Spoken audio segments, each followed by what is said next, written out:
if it's round 2, 3, and 4, you sell multi starting at I just want to check. I want to check if it was working. Did you get their what we're doing with that? I got 580. But that's back to you.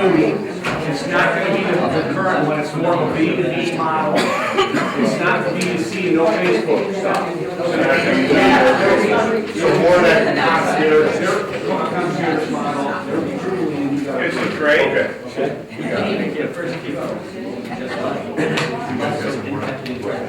All right. Whenever my diet pal is ready. Good morning. We are My Diet Pal. I'm Patrick. I'm Griffin. I'm Jamie. I'm Matt. And I'm Nicole. So basically, our problem went back to my mom, who about 6 months ago brought my little sister to the doctor's office, where they determined that she had celiac disease, which is a gluten tolerance. So my mom thought that for her New Year's resolution, she was going to go gluten-free to help my little sister out, and that lasted her about a week. So I went up to my mom and I said, well, what was so hard about sticking to the diet? And she said that since she's so busy, she's on the go, doing daily chores to and from work, that she just couldn't locate restaurants that effectively catered to her diet that she was trying to stick with. So we've designed an application where you type in the specific diet or food group you're looking to eat, and it will give you a list of locations that has that food that you're looking for. For example, you type in gluten-free, and it'd give you a list of places around you that has it. And say I'm looking for some Francesca's. You click on Francesca's, and it brings you some more information about the restaurant, as long as a menu and where it is. So you could click on the full menu, and it would give you the list of options that you can eat that's gluten-free on the menu. So if you then click on a dish, it will give you more information about the dish as long as user reviews, and how to get to the restaurant also. Alright, so our customer segment who we're targeting are men and women ages 30 through 60. And our total addressable market would be, just in the United States, 108 million people who are initially on a diet. And then our serviceable addressable market, we are only targeting the Chicagoland area, or we're targeting around the Chicagoland area for 700,000 people on a restrictive diet. So as we know, the food and health industry is a fairly large market, and we've done research and we found some competition.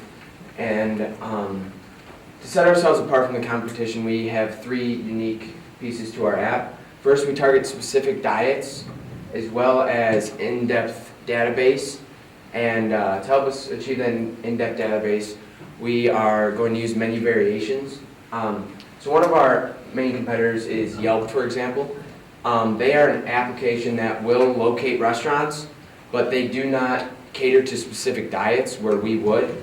Another one would be Healthy Out. They are more of a delivery-based app that would locate a restaurant with a specific food group, but they do not go in-depth enough into their database to sufficiently supply their users with effective results, and we would do that to keep our customers. So our 5-year projection, we are kind of starting out small. After our second year, we're looking at 26,000 in revenue, but by our 3rd year, we're hoping to expand the entire Chicagoland area, and by the end of our 5th year, we're looking to totally just have the entire Chicagoland area covered on our app, and we're looking at 409,000 right now. So for our app, we are implementing a freemium model. So initially, our app will be free with obviously no cost to the consumer. We will gain revenue through our advertisements, which would be $1 per 1,000 impressions. And then later on, once we've gotten a sufficient user and customer base, we will implement a premium version, which will be $1.99, and that will add more features to the app and have no ads on the app. So our costs, our COGS, we're looking at 30% of each premium app purchase downloaded goes back to Apple, so that comes out to be 60 cents per premium app sold. And for our SG&A costs, we have app maintenance, insurance, and marketing, so we're looking at around $10,000 a year for all three of those. Alright, so now to get to our MVP a little bit, our minimum viable product, what we want to do initially here is we want to create a landing page. Every app out there, every tech company out there, they have a landing page. Something when you Google the name of the company, it will come up. And so the purpose of the landing page, what we want to do with it, is we really want to find out who our customer segment is, how interested they are, and really get a wealth of knowledge from them. We want to gather a database that we can come back to later in the year once we actually have this app to develop. So the purpose of it, as soon as somebody goes to the landing page, it gives them sort of a lowdown on what our app is all about, what we do, gives them a slide-by-slide model of what our app would look like. This is just a demo right now. This was done with a free plan of a model that costs $19 or $20 a month to use. And with that $20 comes the ability to track metrics. And so a lot of the metrics that we're going to be tracking are the number of unique websites number of unique website visitors. So that just tells us how many people come to our app and how successful we were in targeting these people to come here. And then from there, it's the number of people who actually click on the download button. It's just a simple, lets us know how interested they really are in downloading the app. Because if they're going to click the download button, obviously they're interested. But obviously at this point, we don't have anything for them to download. So after clicking on that download button, it's going to redirect them to a survey. The survey is going to have a list of questions. It's going to ask them what kind of dietary restriction they are, or if they're just trying to eat healthy. So that way we get a good idea of who our customer segment really is. In addition, it's also going to ask them if they have a problem finding food while they're on the go, and if this really is a problem that we feel that they can solve, or we can solve. And in addition to that, we want to figure out if they're willing to pay that $1.99, so it's sort of product validation. In addition, we're going to ask them to put in their email address. That way that we can get back to them with weekly updates on what we're doing in our progress. And also later in the year so that we can, once we have the app developed and we're able to release it, then we can have our first initial customer base. And so we're also going to be tracking the number of emails that we get in. The timeline that we have for doing this all is going to be getting our MVP up and running as soon as we can get funded with that initial $20 a month. So that's very simple. We already have it plugged in. We just need funding for that. And then within our first month, we want to get 500 unique visitors. We want to get 500 people to come to our site. And then by May, so the next time we see you guys, we want to have 5,000 unique visitors, 2,000 clicks on the download button, and 1,000 emails gathered that we can have as our customer base that we have access to.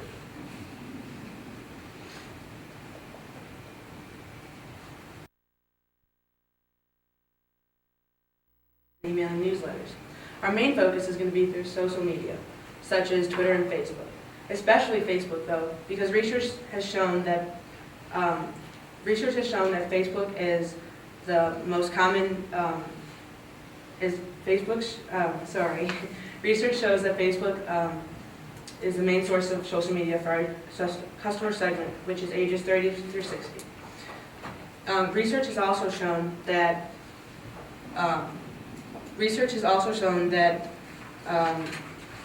it is estimated to get 500 to 1,000 views per day at a low cost of $5 a day. So we believe that we've come up with an efficient way to reach our customer segment at a low cost. All right, so what this is all going to come out to is the $20 a month for 4 months for our landing page. That's the MVP landing page.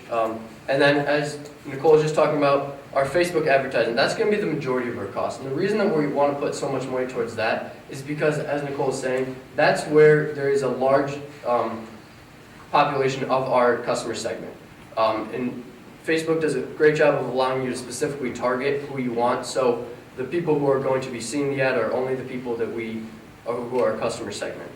And then the additional QR code flyers to put up around town so that we can just raise more awareness about this. It'll have a QR code they can scan it, it'll bring them right to our website. And it also just, as I was saying, it raises awareness so people get people have some knowledge about what we do.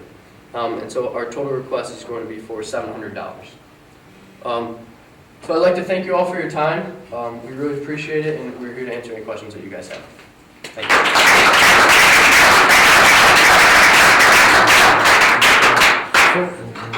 Similar question to, as with the last presentation, is content. How are you planning on getting content? All right, so initially, it's just going to be us going to local. When we start locally, I mean, there's a wealth of, if you go online, you can find all these menus. But the goal is that eventually, the business, or the restaurants are going to be coming to us. Because we provide them with advertising. It pops them up as they're near us. We provide that menu for these specific people. So it gives them a whole nother customer segment. I mean, some of these restaurants that we've been going to and talking with are saying, we have people coming in here every day and asking us about whether or not we have a gluten-free menu. And so this really does a good job of connecting them with their customer segment. Well, one of the things that I thought you were missing was the tie-in with the restaurant. You know, this particular segment is a pain in the ass for the restaurant. And I only know that because I'm one of them. I try to go gluten-free as much as I can, and it's a pain in the ass. But the restaurateur that you're trying to reach is going to need some marketing dollars. You're not going to get that broad, spectrum of the restaurants that's going to drive the customers there. If you've only got a dozen restaurants on your app, it's not going to have the same effect as if you go on Open Table and you see how many restaurants there are on Open Table. You know, I'm not sure how you're going to go reaching all of the restaurants. Maybe there's a tie-in with an Open Table type of a platform or one of the other groups like that. The other place that I thought might be an interesting fit for you is there's probably associations, celiac associations and various groups that you can go after for customer base right out of the gates, where you can actually have a more targeted marketed than going on Facebook and trying to find the needle in a haystack out there, because it's a pretty specific dietary need to have. I doubled down what Chris said. I was just Googling it back. I got Celiac Disease Foundation, you got Gluten Free Society. That's what they do. And so I would target them first and foremost before I would go cold calling. It's basically, that's what they do. They're going to connect you. You know, the other thing, I think you should adjust your MVP a little bit. So right now, the way I see your MVP is you're trying to get the word out there to see if people would be interested in this app. But also, the only thing you're measuring is interest in the app. You have no value add to give them, right? You're just saying, go to my website. Boy, that's interesting. I want to fill out a form saying I would, and it goes to a survey.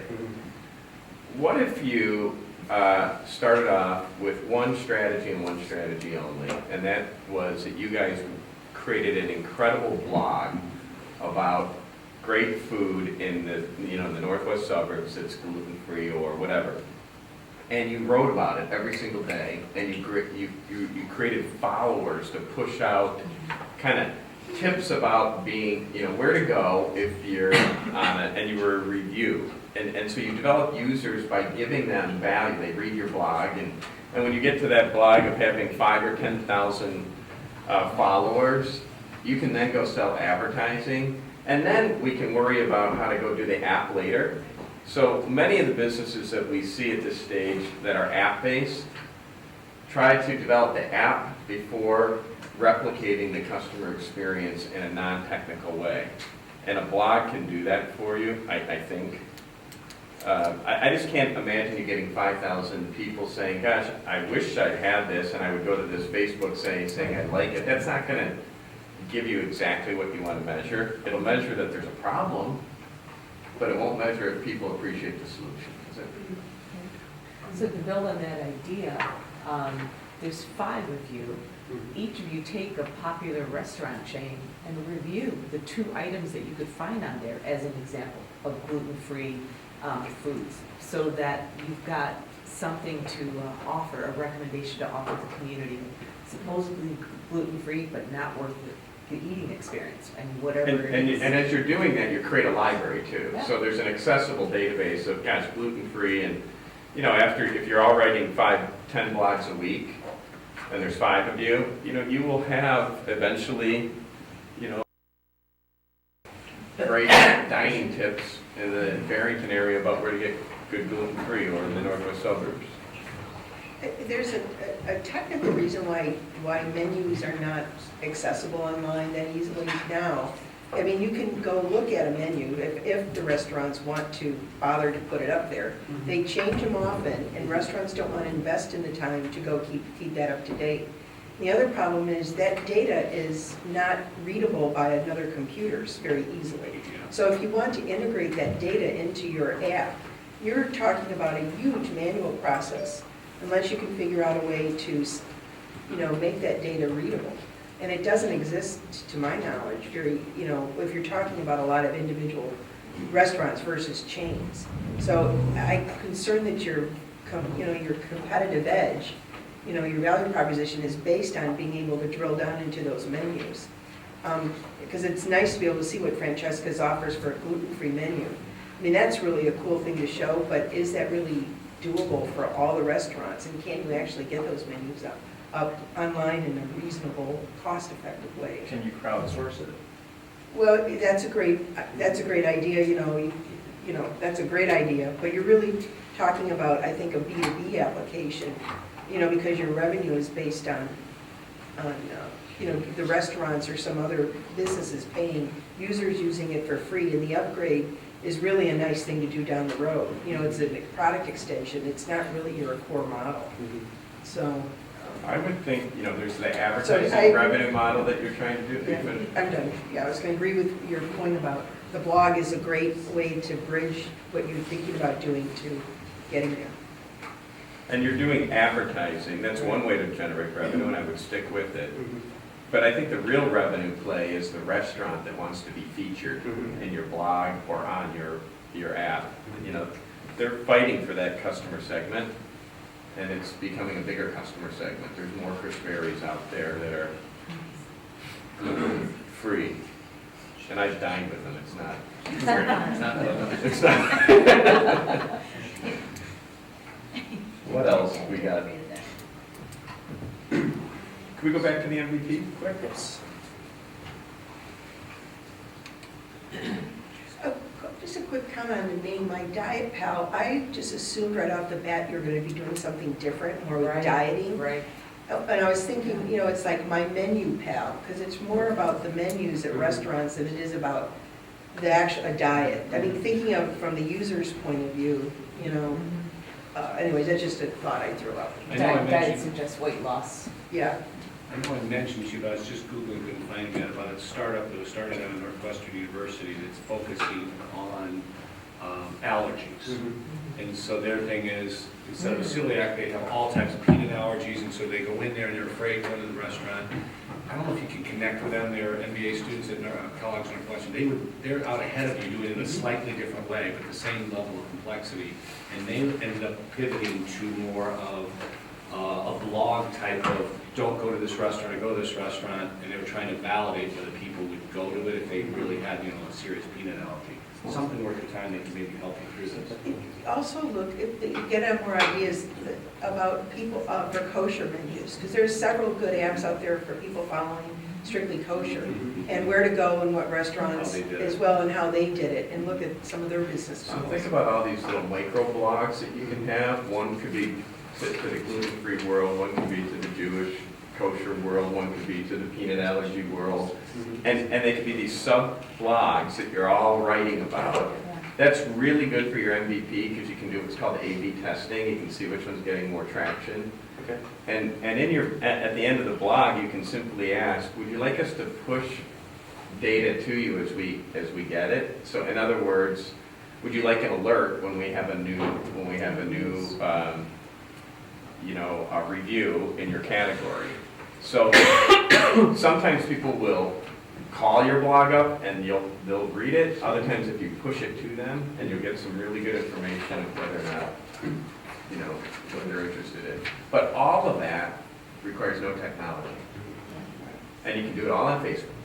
Your blog can be on Facebook and it can be posted in a ton of other places. And so when it gets back to your MVP money, really what you need money for is to get all these reviews done. And they don't always have to be, you guys going out and buying the meal and testing it. A lot of it is just research. Going in, talking to the restaurant owner or chef, what's in this, is it gluten-free, is it, and do a little bit of checking with it. Okay. I mean, we have done some interviews, like we interviewed 5 restaurants, but we've kind of just interviewed, like, would you be interested in this? So we should definitely go back and interview those same restaurants and see, like, what's exactly, like, ingredients, like, what exactly is in there. Like, what do they say about would they be interested in it? Jimmy John said they would be interested, as well as Francesca's said they would, and Panera said they would too, so. And interested in the fact that we would love for you to promote that some of our menu items are gluten-free. Yeah, like it's beneficial for them as well. Yeah. So. It provides that. I don't know if you guys all follow Chipotle. They are just kicking it. And the reason being is because they announced they're going GMO-free. And it's the only fast food restaurant or chain, quick service, whatever category they're in, that have announced GMO-free. And people eat there because of that. It's a big difference. I just like the food. Right, the food is good. Michael, what was that again? GMO? Yeah, Genetically modified. And by the way, it took That was my problem. it will take them until 2017 to get that. Good job.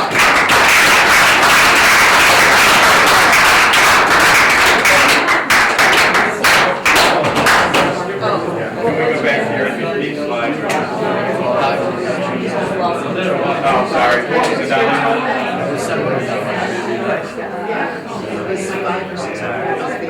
First of all, the feedback of the blog versus the collecting data versus creating a